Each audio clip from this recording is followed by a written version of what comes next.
আজি আমাৰ দাদাৰ ঘৰত এই নখোৱা পাতিছে সকলো আমাৰ পৰিয়াল চাওক আমাৰ বিহু আমাৰ বৌ ক'তা মালৰ বটলটো নাইচোন এই খালী গিলাচটো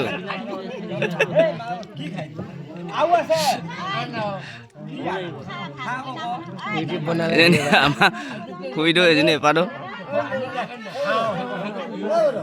এজনী বৌ ভাত দি আছে আমাৰ ডাঙৰ বৌ